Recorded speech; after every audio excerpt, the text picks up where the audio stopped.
everyone, I am Tessellating Hexagons, back with some more classic Spyro the Dragon, making a start on the main levels of the Magic Crafters world. I nearly spoiled what the name of World 5 was there. So we're beginning our journey with Alpine Ridge. And I believe this is one of the few levels where, upon entry, you can't avoid collecting gems unless you come in with no health, because I don't know if I've explained at any point in this LP, but if you're down to 0 health, if you don't have Sparks of Dragonfly with you, then you have to pick up every single gem manually. You may not have noticed up until now, but Sparks actually grabs gems for us if we're in close enough range. But if you don't have him, if you're down to, like, if you get hit when he's green and he disappears completely, you have to go and grab every gem yourself. Whereas with Sparks around, he could just pick up nearby gems if you're in the close enough proximity to them. Unless they come out of chests like these, apparently. Now, I don't know if this is actually the case, but you would have thought that when you get down to lower units of health, that his radius for collecting gems would decrease. Like, if you're down to green health or blue health, then that wouldn't... Like, you'd need to be closer to a gem for Sparks to pick it up, compared to if he's up to yellow health. But I don't think that's the case. You would have thought it is. And as far as I'm aware, it isn't. But it might be. But it probably isn't. Also, you can flame crystallize dragons. And they do that. They do that by themselves sometimes anyway. But enough beating around the bush. Zane! Hello. Spyro, you're not afraid of those big, noisy, gigantic, awful beasts, are you? Of course not. I didn't think so. Now, you would have thought that you should just go straight down there and carry on, because through that portal over, well, that doorway over there that keeps opening and closing like a mouth because there's a druid behind it, you would have thought that's the way you need to go. And you're right, but we need to take a slightly roundabout way of getting there, because you could just go straight there, but then you'd miss out this entire section over here. And behold, this is our introduction to weather wizards, but not yet. Give him a moment. Well, no, because he's right here. What am I saying? I just wanted to make sure that we got the druid that was on this platform, because he would have raised that up and made it impossible to hit him. Now, those giant blue wizards, they have their own little level dedicated to them later on in this homeworld, which may be this episode, maybe next episode, I don't quite remember. But they shoot these little bolts at you that I've never been able to properly identify. They just look like little bullets of wind. A thing whose aesthetic is mostly blue and attacks using a wind bullet. We've never seen anything like that on this channel before. Now, this bit, it looks hard, but it also looks easy, and also, they've realized they can't attack, they can only manipulate geography, and why are you laughing, sir? You are the last one, and you're going to die, he says, long after it has deaded. The druids are funny enemies, because I like how they manipulate the land, and also, they have personalities. You get too close to them, and then they start either taunting you or running and fleeing and panicking and generally.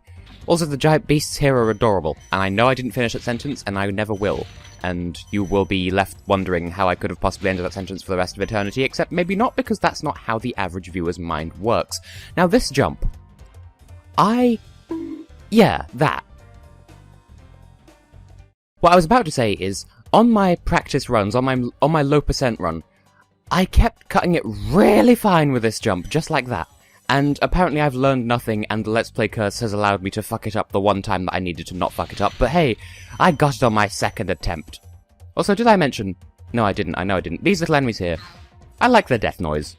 Which is really, really morbid if you think about it. I love the death throes of these little metallic wizards. Yes. And also, another comparison to Claire. The orbs on the end of those little... on the staffs of those little enemies kind of remind me of that one attack used by the boss of level 3-2. I'll put in a clip so you know what I'm referring to. It's just... those orbs on the end of their staffs look like that attack there. Also dragon. Eldrid. Eldride. Eldrid. Oh, thank you for releasing me. Oh wow, what valuable input. You say the catchphrase of every dragon ever, then do a little camp wrist gesture. How nice. Yeah, that was just a random thought that I had about the... Also, these guys, if you leave them alone, then they feed the beasts because they're like pets and owners or something. Well, whatever. I think what they do is they take the orb from the end of their staff and throw it at them, and then they grow another one somehow. I don't know, it's cute. We may yet see it happen again. But only in this level, because I think these giant enemies are unique to this level, so... Also, you would have thought they're really intimidating, because they're big and loud, but I've never had any trouble with them. I mean, they go down in one hit, and they don't do any more damage than any other enemy would. In fact, I don't think there's anything in this game that does more than 1 unit of damage. There may be an insta-kill thing that I'm not thinking of, but I don't think there's anything that does more than 1 unit of damage. Also, just a thing to think of. These giant beasts that die with a single flame attack. Sheepdogs are tougher than these enemies. Just think about that. Toasty's sheepdogs are stronger than these giant yellow beasts. That's something of a mind boggle right there. Also, I think this little cave would be more intimidating as well, because, oh, there's 2 giant sleeping beasts, and no matter how long you take to defeat one, the other one's going to be right around the corner. So, I don't know, it should be more intimidating than it is, and it isn't, really. And also, nice little thing here, the level wraps back around, and that's the start right there, and you can go back around to the start if you want to, but we have no business in the start of the level. But we do have a dragon right here. Feed me words, Xander. Great work, Spyro. If you keep this up, you'll learn all the tricks of the magic crafter world. I suppose that's true, because to get up here you need to be creative with your flaming and your gliding, although... yeah. Anyway, there's this bit over here with 3 rather bothersome firework platforms, which I don't want to deal with, so I'm going to deal with this thief instead. I like how there's an entire chase the thief kind of track back here, and this first pass around the track I'm going to focus on getting the gems first, and then if I get the thief, great. If I don't, I'll just do another lap, but I'll make sure I get all the gems first. But I just love how there's this entire secluded track back here, and it serves no purpose other than to store a buttload of treasure and a thief. And in fact, in the 4th Spyro game, in Enter the Dragonfly for the PlayStation 2 and the GameCube, which is such an obvious beta version, oh my god. But in that version, in that game, there's an entire level with thieves as the, like, local species, and they have weird names like Thiefy Woo and Footpad. Calvin, that's a normal name. Hello. Remember that these blue thieves haven't stolen eggs only in the Magic Crafter world. Don't worry, I'll take care of them. I like that sort of acid green aesthetic going on there. That's nice. But I want to make sure I'm definitely checkpointed here, because this section here, 3 narrow platforms in close proximity with fireworks on them, which means that you can't be on the same platform as the fireworks, because if they go off, they will do a damage and also knock you back far enough that they'll knock you off the platform. It's tricky platforming, okay? And I had more trouble with this in my low percent run. Well, for clarification, I did the game low percent, then I went back to 100% everything once I'd seen what every homeworld unlocking requirement was. By the way, yeah, okay, we're definitely done here. We can start on the next level of this homeworld, but yeah, that platform bit over there gave me more trouble than it should have done. Ugh. I don't know why. Probably because of the X button on this controller. I don't know. It's not been as fucky as it was in other recent episodes, so it's no big deal. Now, where are we going next? Oh, God. I just remembered what the next level is. It's called High Caves, or Fairy Kiss in Japanese, and I don't like this level, but there's actually no reason why I shouldn't like it, because it's actually not that bad. I just don't like it, and I don't know why. Like, this is by far my least favourite level. Now, you would have thought, oh, let's just go through this obvious cave here. Just don't. There are those giant metal bugs there, you can't kill them. Well, I mean, they are killable eventually, but just not right now. Because, okay, wow, rude, I was trying to avoid your tornado and you just homed in on me. Oh my god, these enemies don't normally give me this much trouble. Bloody wow. Yeah, so we can kill those metal bugs eventually, but not as we currently are. So, just stay away from those caves. We'll take the long way around. Because either way, there's a front half of this level and a back half. We're currently in the front half. And both routes connect the front half to the back half, so it's no big deal. And oh look, this was totally planned. I could demonstrate how, look, we're next to this gem, but it's not magnetizing to us because we don't have sparks, so we'll just have to pick it up manually. I thought there'd be more health up here, but there's just 2. Oh, well, it's my fault for failing miserably, I suppose. Another Durgan! Cyrus, not to be confused with Cyprus. Please do something about these green druids. They insist on moving everything in sight. I think he was complaining about the druids. As I said, can't hear the TV all that well, so clearly my ears need to get good, because I have scrubby ears. Scrubby ears. The telly scrubbies. That's not funny. No, I make no apologies for that, but that wasn't funny. It was like this one time when I was downstairs at home and we had some bananas in our fruit bowl, and that's not a euphemism, calm down. And they were arranged in a star shape, and I referred to it as a bastana and then immediately apologized because that was not funny. Also, you may have noticed already, but when the druids alter the geography of the level, once you kill the druid responsible for manipulating the land, if it's not in a natural formation, then the bit of level they were controlling will go back to its original shape, or alignment, or whatever. It will align the lines in alignment. Now this is an interesting bit of level, it's an interesting bit of the game, because you would have thought, if you jumped down into that chasm down there, that you'd die. And this is the one part of the game where that doesn't apply. Anywhere else, falling into a pit is instant death, but here...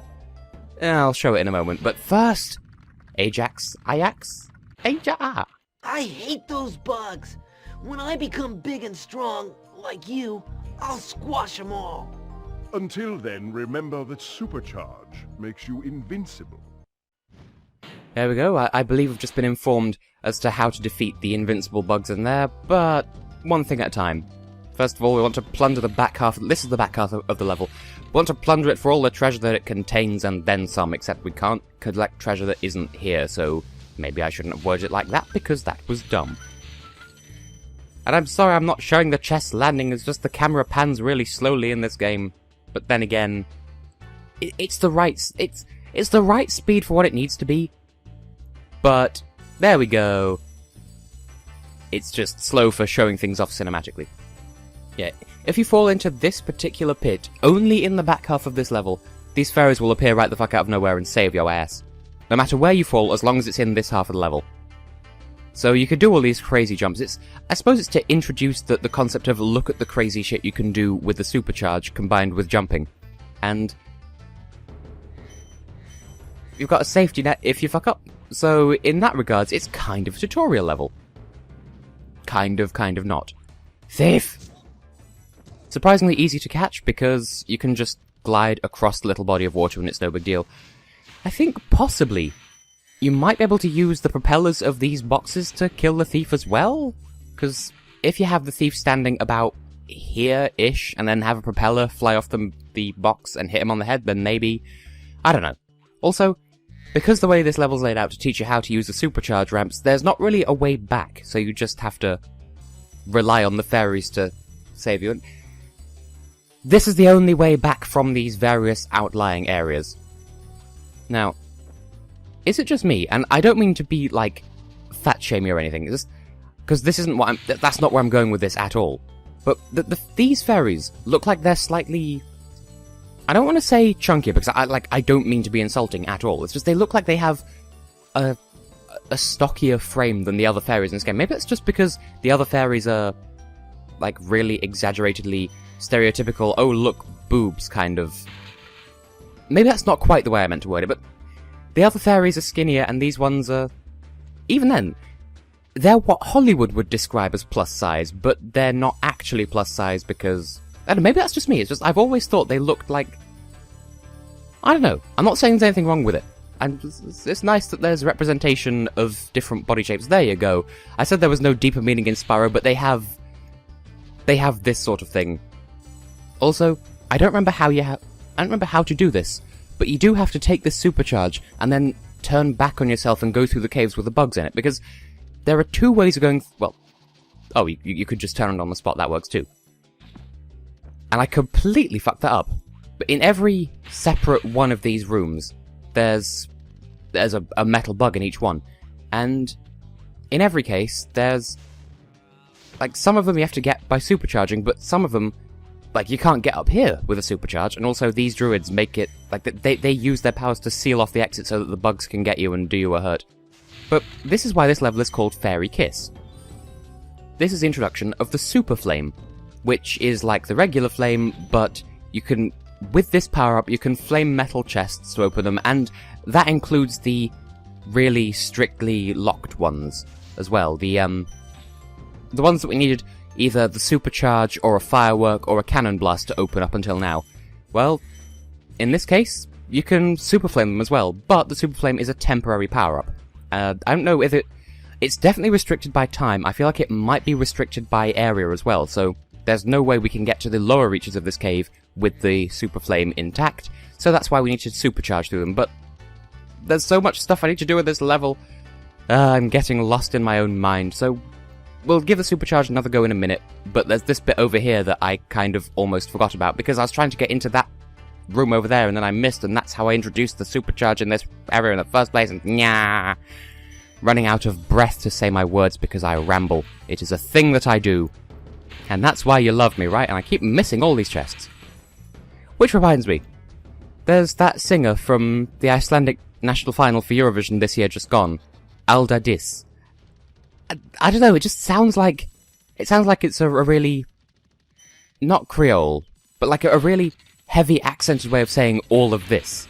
Like, you know how you have these memes where it's like, dat ass, dem shoes, dis hat, dat wall, all dat. I know what I'm referring to. It just feels like her name is part of that meme. Just, Alda dis. Maybe that's just me. Also, in the Japanese version, there's a sign here that says something to the effect of, when you're chasing a thief, stay close to the corners because that's how physics works. Because in the Japanese version, there are signs all over the levels. Every level, there are signs everywhere that give little bits of tutorial information. And you flame them to read them, because that makes sense. And of course, they're completely not present in the Western releases of this game. And also, I think this level has different music in the European version, and of course, I would be playing the European version, but the PlayStation 3 doesn't like my disc, so I'm having to use the PlayStation Network version, which is the American version.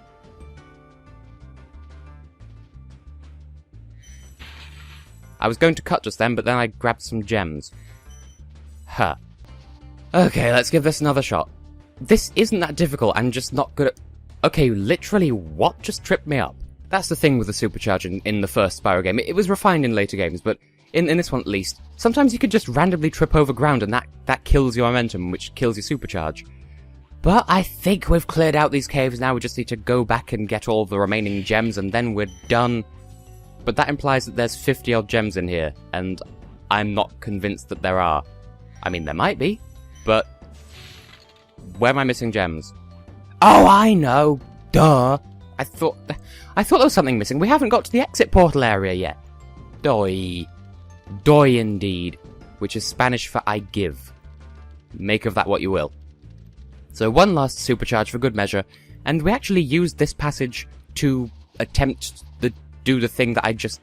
We went through here before, and there's this entire section off to the side that has, hopefully, the remaining gems in it.